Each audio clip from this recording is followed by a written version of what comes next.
Hello everyone. Today we will cover chapter number 3 of civics. Why do we need parliament? Starting में हमने यही पढ़ा है कि हम कॉन्स्टिट्यूशन के अंडर हमारा इंडिया में सारे रूल्स एंड रेगुलेशंस वर्क कर रहे होते हैं। तो ये पार्लियामेंट क्या है, इसकी ज़रूरत क्या है, क्योंकि डेमोक्रेसी हमारे इंडिया में है। डिसीजन मेकिंग के लिए या डेमोक्रेटिक गवर्नमेंट के लिए किसी सिटीज़न का कंसेंट जो होता है वो कहाँ से हमें मिलता है? पार्लियामेंट से। इस चैप्टर में हम यही देखेंगे कि कैसे पार्लियामेंट के ज़रिए हर एक पर्सन जो है, सिटीज़न है, वो पार्टिसिपेट करते हैं डिसीजन मेकिंग में और कैसे कंट्रोल करते हैं गवर्नमेंट को। So key features of Indian constitutions are also covered. Why should people decide? तो लोग डिसाइड ही क्यों करें?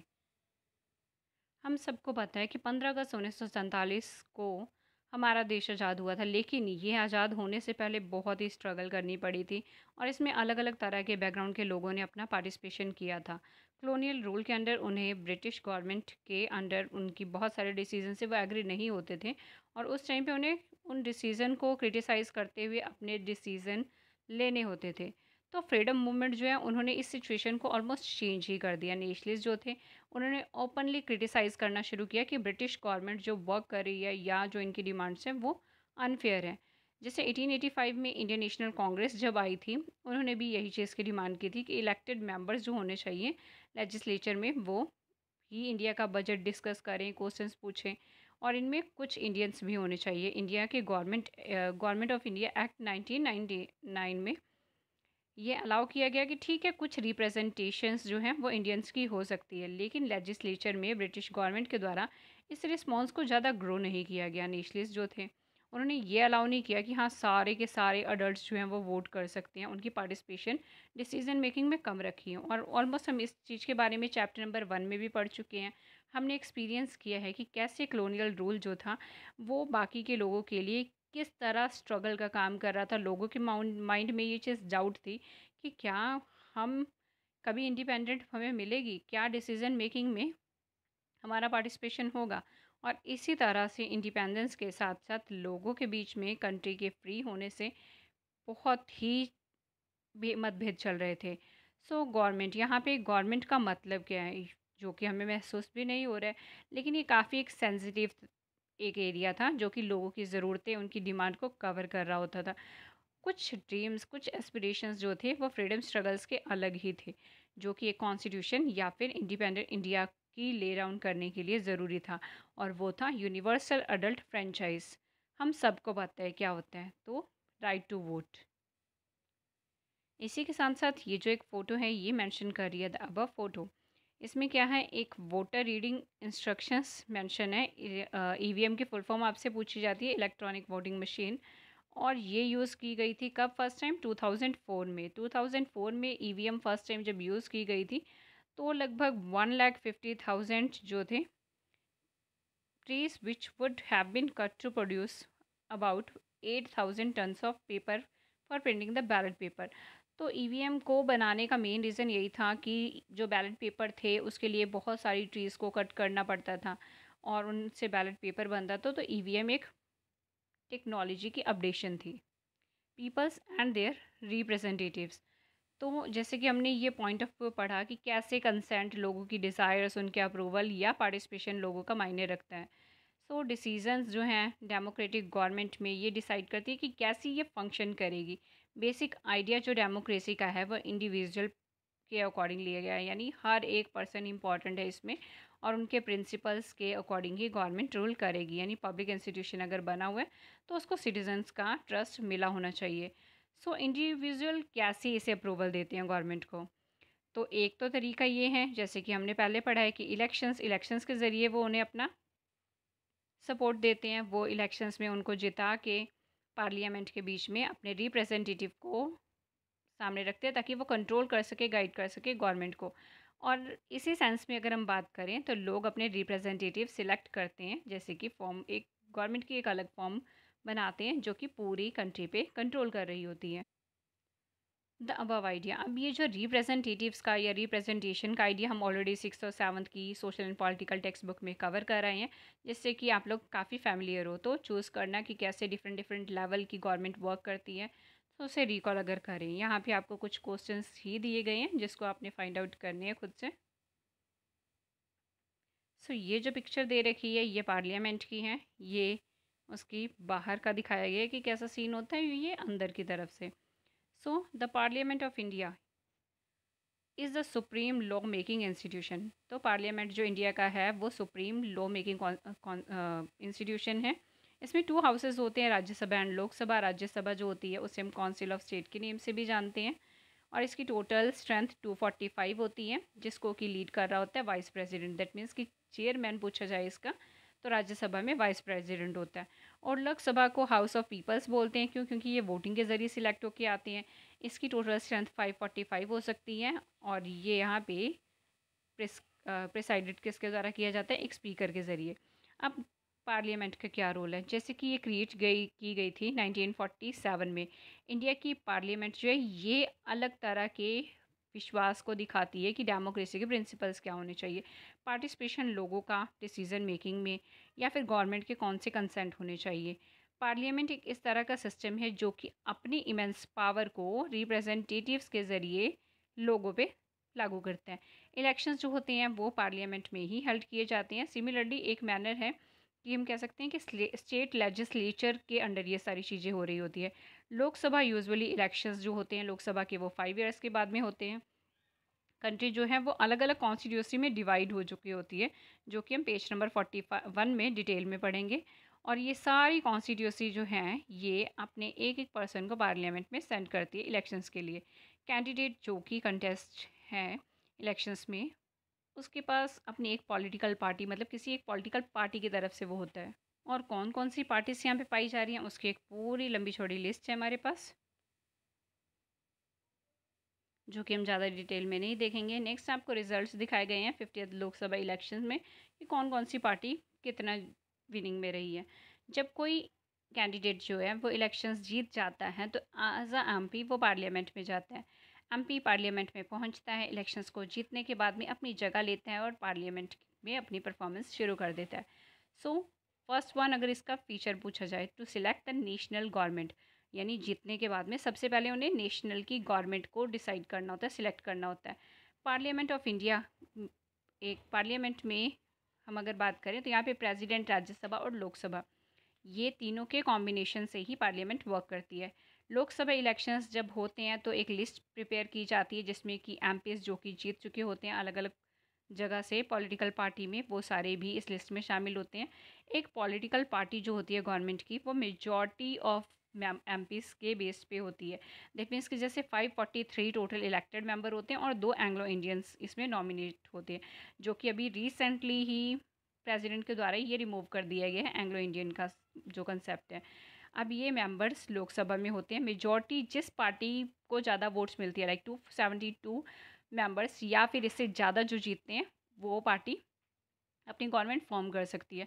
ऑपोजिशन के लिए भी यहाँ पे एक रूल होते हैं कि ऑपोजिशन जो होती हैं हर ऑल पॉलिटिकल पार्टीज नहीं होती हैं, वहाँ पे मेजॉरिटी जिस पार्टी को मिली होगी, दैट मीन्स कि जो विनिंग है उससे कम पर मेजॉरिटी लेवल पे होगी, वही ऑपोजिशन पार्टी के रूप में यहाँ पे वर्क करेगी। और इसी में अगर इम्पोर्टेंट और फंक्शन की बात की जाए लोकसभा की, तो वो है एग्जीक्यूटिव। एग्जीक्यूटिव क्या है जिसके बारे में रीड चैप्टर नंबर 1 में हम ऑलरेडी रीड करके आए हैं। एक ऐसा ग्रुप ऑफ पर्सन जो कि सारे मिल के इम्प्लीमेंट करते हैं लॉज को पार्लियामेंट में। एग्जीक्यूटिव अक्सर यही होते हैं जो हमारे माइंड में कि ये एक गवर्नमेंट की ही टर्म है। प्राइम मिनिस्टर इंडिया का है, वो लीडर होता है रूलिंग पार्टी, यानी लोकसभा का जो लीडर है वही प्राइम मिनिस्टर होगा। एमपीज अपनी पार्टी के एक मेंबर को as a prime minister select करते हैं और उसी के ऊपर ये इम्प्लीमेंटेशन शुरू हो जाती है डिसीजंस की। मिनिस्टर जो होते हैं वो अपना अपना चार्ज संभालते हैं गवर्नमेंट्स में, ताकि वो अपने अपना फंक्शन निभा सके, अपना अपना काम कर सकें। दैट मीन्स कोई मिनिस्टर हेल्थ को लीड कर रहा है, कोई एजुकेशन को, कोई फाइनेंस को। और अक्सर यही होता है टाइम के साथ साथ कि सिंगल पॉलिटिकल पार्टी जो होती है मेजॉरिटी में जीत के गवर्नमेंट को फॉर्म करती है। और ये ज्वाइन करती है कैसे? अलग अलग तरह की डिफरेंट पॉलिटिकल पार्टीज़ को अपने इंटरेस्ट के अकॉर्डिंग, अपने कंसर्न के अकॉर्डिंग, जिसे कि हम कोalition गवर्नमेंट के नेम से भी जानते हैं। अब नेक्स्ट अगर बात की जाए दिस 2 बिल्डिंग्स, अब यहाँ पे 2 बिल्डिंग्स दिखाई गई है सेंट्रल सेक्रेटरी की। फर्स्ट जो है साउथ ब्लॉक है और दूसरा है नॉर्थ ब्लॉक।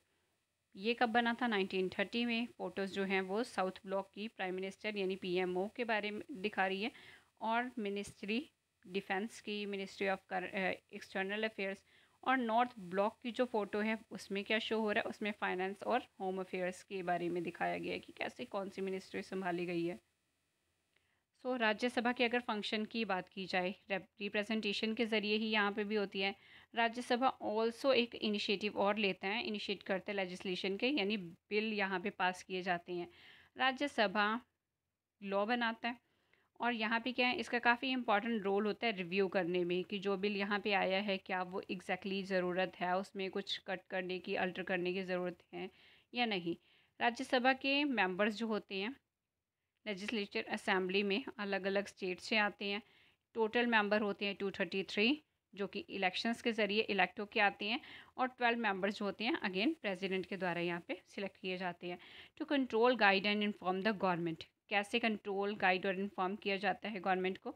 पार्लियामेंट जो है वो अलग अलग तरह के सेशंस लेती है, और इसकी स्टार्टिंग किससे होती है? क्वेश्चन आवर से ही इसकी स्टार्टिंग होती है। क्वेश्चन आवर काफ़ी इंपॉर्टेंट होता है, इंपॉर्टेंट मैकेनिज्म का काम कर रहा होता है एमपीएस के बीच में। और यहाँ पे अगर बात करें, काफ़ी इंपॉर्टेंट रोल होता है पार्लियामेंट का कंट्रोल करने पे एग्जीक्यूटिव में। जैसे कि अगर क्वेश्चन पूछना, गवर्नमेंट अल्टर करते टाइम में अपने शॉर्ट कमिंग्स के लिए उनसे ओपिनियंस लेती हैं, और ये पूछती हैं कि क्यों ये रूल बनाए गए हैं। एमपीस उन क्वेश्चंस को पूछ सकते हैं, अपना टास्क निभा सकते हैं, वहाँ पे क्वेश्चंस पुट किए जा रहे हैं, इसलिए स्टार्टिंग के आर को क्वेश्चन आर हम बोलते हैं। अपोजिशन पार्टी जो है वो क्रिटिकल रोल निभा रही होती है इसमें स्पेशली, क्योंकि वो हाईलाइट करती है कि किस तरह के ड्रॉबैक्स हो सकते हैं किसी पॉलिसी और प्रोग्राम से लेके जो कि गवर्नमेंट निभा रही है रूल में, और क्या इसमें कितना पॉपुलर सपोर्ट हो सकता है। दैट मीन्स कि अपना पॉइंट ऑफ व्यू भी अपोजिशन रखती है। The following is an example of a question asked in parliament. तो इस एक एग्जाम्पल से कैसे क्वेश्चन उसमें पूछा जाता है, कैसे वहाँ पे डिबेट होती है, उसकी एग्जाम्पल दी गई है। गवर्नमेंट जो होती है काफ़ी अपना वैल्यूएबल फीडबैक देती है, और इस क्वेश्चंस के ज़रिए एमपीस जो हैं उसमें जो चीज़ें ऐड करने वाली होती हैं उनको ऐड भी करते हैं।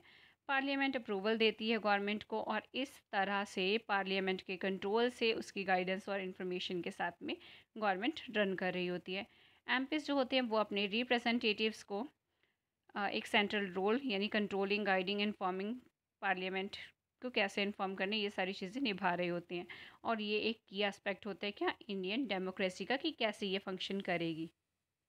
नेक्स्ट पावर है लॉ मेकिंग की। Law making is a significant function of parliament. Parliament का ये एक ऐसा सिग्निफिकेंट है रोल निभा रहा होता है। वी शैल रीड, हम इसके बारे में नेक्स्ट चैप्टर में भी पढ़ेंगे। Who are the people in parliament, parliament में आखिर लोग कौन से होते हैं? Parliament now has more and more people from different background. यहाँ पे आज के टाइम में अलग अलग बैकग्राउंड से अलग अलग तरह के लोग आ रहे हैं। अगर एग्जाम्पल दी जाए, रूरल पीपल्स भी यहाँ पे आ रहे हैं, अलग अलग रीजनल पार्टीज़ के लोग भी आ रहे हैं, अलग ग्रुप्स, अलग लोग, और अपने तरह से ये इलेक्ट होके वहाँ पे आते हैं।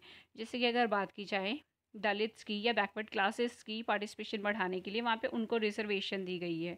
जैसे कि इस चार्ट में आप इजीली देख सकते हो कि कैसे अलग अलग साल में किन की पार्टिसिपेशन कितनी बड़ी है। It has been also observed, ये भी ऑब्जर्व किया गया है कि रिप्रेजेंटेटिव जो होते हैं डेमोक्रेसी के बीच में, वो परफेक्ट रिफ्लेक्शन नहीं करते सोसाइटी का। रीज़न क्या?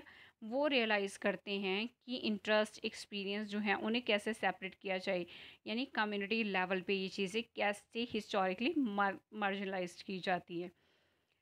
और ये चीज़ें जब माइंड में रखी जाती है, कुछ सीट्स रिज़र्व कर ली जाती है पार्लियामेंट में एससी और एसटी के लिए, ताकि रीजनल बेसिस पे ऐसा कुछ ना हो।